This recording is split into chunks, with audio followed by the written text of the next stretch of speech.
चलो मित्रांनो, IBPSच्या वेबसाईटवर जर तुम्ही व्हिजिट केलं तुम्हाला IBPSचा इंटरफेस जो आहे पूर्णपणे बदललेला दिसेल. IBPSचा इंटरफेस का बदलला, काय बरं स्पेसिफिक रिझन असेल, काय त्याच्यामुळे आपल्याला फायदा होतोय नुकसान होतोय, शॉर्टमध्ये या व्हिडिओच्या माध्यमातून आपण समजून घेऊया. IBPSच्या वेबसाईटवर जर तुम्ही व्हिजिट केलं तर तुम्हाला अशा पद्धतीने वेबसाईटचा जो इंटरफेस आहे तो सुरुवातीला दिसेल. या पद्धतीने सुरुवातीला IBPS.in जर तुम्ही वरती टाकलं तर वरती हा पहिला इंटरफेस आहे. तो ज्याचा मी मुद्दा म्हणून स्क्रीनशॉट घेऊन जो आहे तो आपल्या PPT मध्ये ऍड केलाय.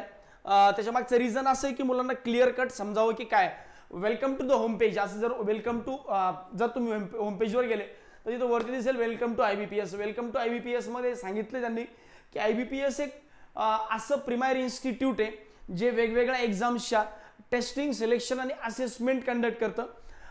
अशी ही ऑटोनॉमस बॉडी आहे, म्हणजे या बॉडीकडे सर्व हक्क आहेत.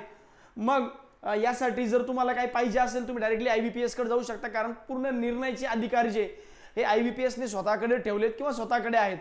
जर तुम्ही पुढे गेलात तर IBPS जे रेग्युलर एक्झाम्स कंडक्ट करतं, जसं ग्रामीण बँकांच्या एक्झाम असेल, IBPS POच्या असेल, IBPS SOच्या असेल, ज्यासाठी मूळ IBPS ओळखल्या, तर जिथून IBPSची मूळ ओळख सुरुवात झाली. पब्लिक सेक्टर बँकांच्या वेगवेगळ्या exams, IBPS clerk, IBPS SO, IBPS PO सोबत सोबत ग्रामीण बँकांच्या 2 एक्झाम क्लर्क PO आणि स्केल 2च्या एक्झाम. तर या ज्या मेन एक्झाम्स आहेत त्यांनी अजूनही होम पेजवर जशा तशा ठेवल्या आहेत. इकडे जर तुम्ही बघितलं तुम्हाला लक्षात येतील कॉमन रिक्रुटमेंट प्रोसेसमध्ये जे येणारे एक्झाम्स आहेत CRP, RRB, CRP clerk, CRP POMT, त्यानंतर स्पेशलिस्ट ऑफिसर आणि मॉक टेस्टचा एक कॉलम जो आहे तो ॲज इट इज ठेवलाय. इथं रिसेंट जे अपडेट असे फिरत चालायच्या सुरुवातीला आडव्या पद्धतीने त्या रिसेंट अपडेट रिसेंट काय आल्यात तर त्या तुम्ही इथे बघू शकता की सध्या IBPSचं कॅलेंडर आहे. IBPS POचे जे लोक फेल झालेत अशा लोकांचे मेन्सचे स्कोर कार्ड आहेत. त्यानंतर IBPS मागच्या वर्षीचं नोटिफिकेशन स्पेशलिस्ट ऑफिसरचं POचं व्ह्यूअलवर तुम्ही जाऊन करू शकता. पण नेमका स्पेसिफिक बदल जो मला जाणवला, जो यावेळेस पहिल्यांदा IBPS ने केला, तो म्हणजे असा की IBPS ज्यांच्यासाठी परीक्षा कंडक्ट करतं, जसं फॉर एक्झाम्पल आता रिसेंटली पंजाब नॅशनल बँकेची ॲड चालू आहे, रिसेंटली सिडकोचे फॉर्म भरणं आता जस्ट संपले, युनियन बँक ऑफ इंडियाची ॲडव्हर्टिजमेंट सध्या पब्लिश झाली आहे स्पेशलिस्ट ऑफिसरसाठी. तर आता यासाठी तुम्हाला वेगवेगळ्या वेबसाईटवर जाण्याची गरज नाही आहे. म्हणजे जर तुम्हाला अप्लाय करायचं तर ॲप्लिकेशनची लिंक जी आहे ही तुम्हाला IBPSच्या वेबसाईटवरच सापडेल. बऱ्याच जुन्या विद्यार्थ्यांचा प्रॉब्लेम असतो की त्यांना माहीत नसते की सध्या IBPSच्या माध्यमातून कोणकोणत्या रिक्रुटमेंट चालू आहे. तर या ज्या रिक्रुटमेंट आहेत तुम्हाला वेगवेगळ्या वेबसाईटवर पाहण्याची गरज नाही. तुम्हाला डायरेक्टली तुम्ही IBPSच्या वेबसाईटवर गेलात की तुम्हाला डायरेक्ट ॲप्लिकेशनची लिंक दिसेल. बाकी नोटिफिकेशनसाठी आपलं सारथीचं टेलिग्राम चॅनल जे आहे ते डेफिनेटली आहेच, काही प्रॉब्लेमच नाही, जे तुम्हाला पूर्ण नोटिफिकेशन मिळतात.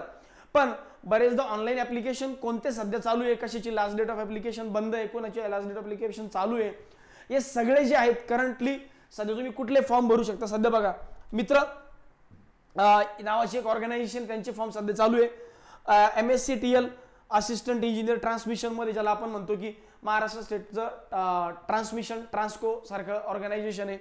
त्यानंतर पंजाब नॅशनल रिक्रुटमेंट बद्दल मी बोलत होतो तुम्हाला, याचे फॉर्म चालू आहेत. त्यानंतर United Indian insurance, union bank of India असेल, त्यानंतर सिडको NICLचे फॉर्म जे हे NICLचे AOचे फॉर्म जे याचे ॲप्लिकेशन सध्या चालू आहे.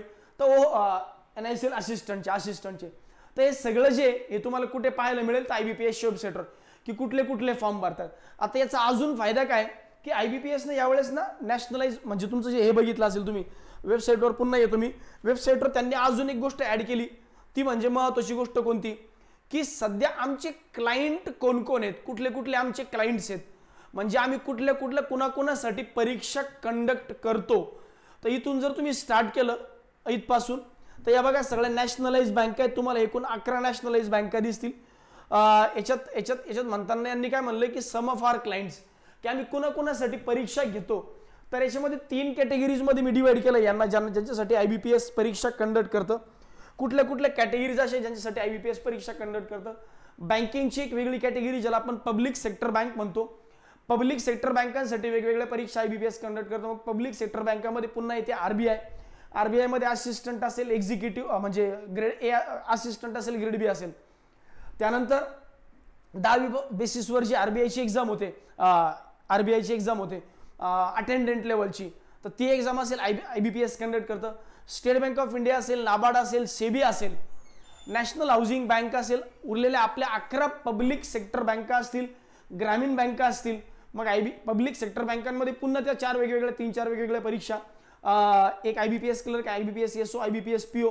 तर ओव्हरऑल खूप वास्ट आता IBPS हळूहळू होतंय. त्याच्या मागचं रिझन असे की मागच्या 10-12 वर्षामध्ये 14 वर्षामध्ये IBPSनं जो ट्रस्ट निर्माण केला आणि जो ट्रस्ट मेंटेन केला, जी ट्रान्सपरन्सी, जी फास्ट सिलेक्शन प्रोसेस जी ही मेंटेन केली, त्याच्या बेसिसवर फक्त आणि फक्त सरकारी बँकाच नाही, तुमच्या प्रायव्हेट बँका असतील, सोबत अशी काही ऑर्गनायझेशन ज्याला आपण PSUs म्हणतो, पब्लिक सेक्टर युनिट्स आहेत, अशी ऑर्गनायझेशन आहेत. मग मेजरली येतं इन्शुरन्स सेक्टरच्या 5 वेगवेगळ्या कंपन्या, LIC सोबत आणखी 4 कंपन्या, त्यांच्या 2 रिक्रुटमेंट, AO असिस्टंट, त्या 10 वेगवेगळ्या परीक्षा. त्यानंतर FCI असेल, food corporation of India, central warehousing असेल, त्यानंतर ECGC असेल, एक्झिम बँक असेल, एअरपोर्ट अथॉरिटी ऑफ इंडिया असेल. त्यानंतर भरपूर ऑर्गनायझेशन जी आहे तुम्हाला या ठिकाणी दिसत आहेत. EPFO याच्यामध्ये येतं, एम्प्लॉई प्रॉव्हिडंट फंड ऑर्गनायझेशन, पण यावेळेस त्यांची एक्झाम NTA म्हणजे नॅशनल टेस्टिंग एजन्सीने कंडक्ट केली, पण यापूर्वी यांनीच IBPSची एक्झाम घेतली आहे.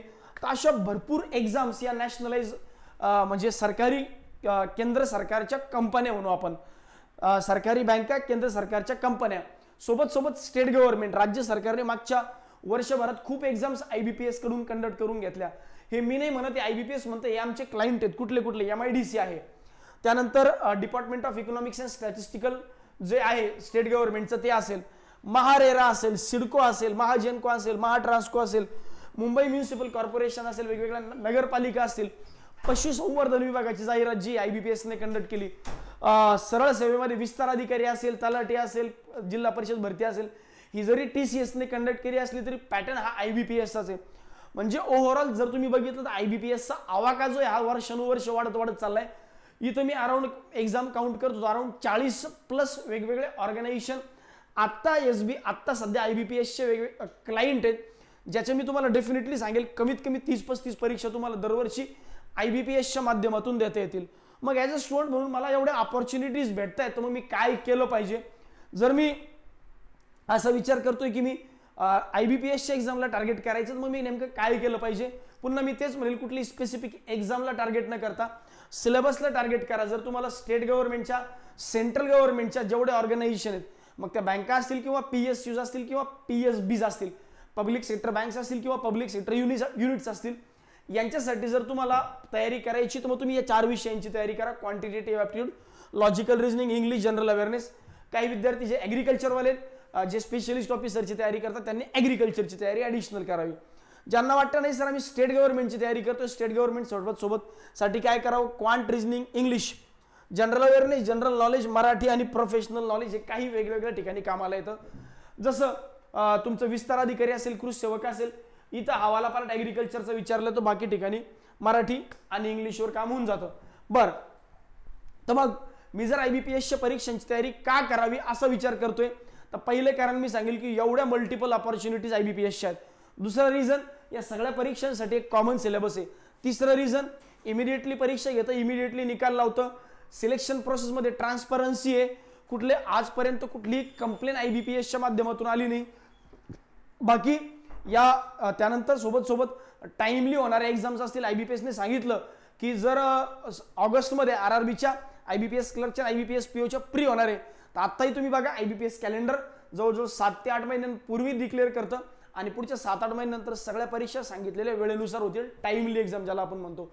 तर यासाठी IBPSच्या परीक्षांना डेफिनेटली जे विद्यार्थी इच्छुक आहेत त्यांनी टार्गेट केलं पाहिजे. हा व्हिडिओ सगळ्या विद्यार्थ्यांपर्यंत पोहोचवा. स्टेट गव्हर्नमेंटची तयारी करणारे विद्यार्थी असतील, सेंट्रल गव्हर्नमेंटची एक्झामची तयारी करणारे विद्यार्थी असतील, आणि सोबत अशाच अपडेटसाठी सारथी एज्युकेशनचं YouTube आणि टेलिग्राम चॅनलला सबस्क्राईब करून ठेवा.